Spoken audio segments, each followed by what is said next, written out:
Most people think sourcing from China is just about finding a supplier. It's not. The process actually looks very different depending on who you are. Beginners worry about getting scammed, retailers care about quality and compliance, and experienced buyers focus on cost, efficiency, and control. The problem is, most people follow the same advice, even when they are at completely different stages.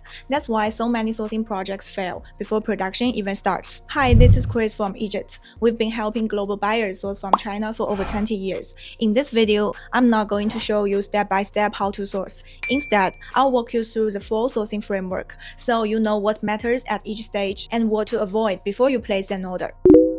The first mistake most buyers make is assuming all suppliers are the same. In reality, there are only three types: factories, trading companies, and sourcing agents. Factories usually give you better pricing, but they come with higher MOQs. Trading companies give you convenience, but you are paying a markup.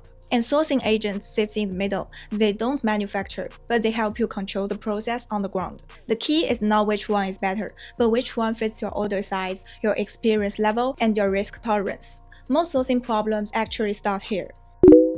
Once you know who you are dealing with, the next question is where to find them. Most people start with Alibaba, and that's fine. But it's important to understand, it's a discovery tool, not a verification tool. A large percentage of suppliers there are trading companies, even if they look like factories. Then you have options like Yiwu markets, trade shows like Canton Fair, or working with a sourcing agent directly, each with different trade-offs in price, convenience, and control. For most buyers, a hybrid approach works best. Use platforms or trade shows to explore, and then find the local support to verify and execute.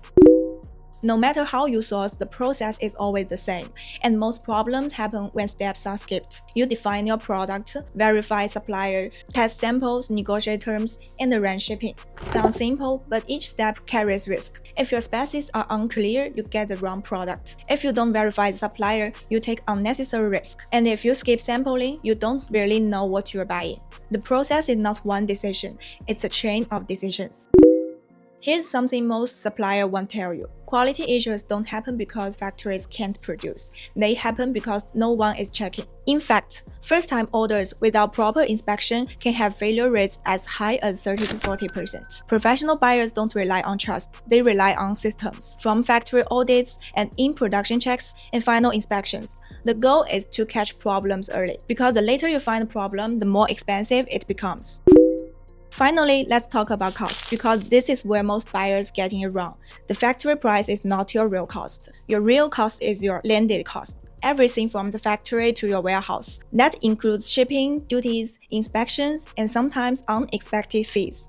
In many cases, a $5 product can easily become $7 or more by the time it reaches your warehouse. So if you are only negotiating unit price, you are optimizing the wrong number. Experienced buyers focus on total cost, not just product cost, and small improvements in logistics or consolidation can have a bigger impact than price negotiation. So, sourcing from China is not complicated, but it is structured. The buyers who succeed are the ones who understand the system. Don't forget to subscribe, because I'll be breaking down each step into detailed videos, so you can go deeper into the parts that matter most for your business. And if you need a sourcing team on the ground in China to support your sourcing, that's exactly what we do at EJET.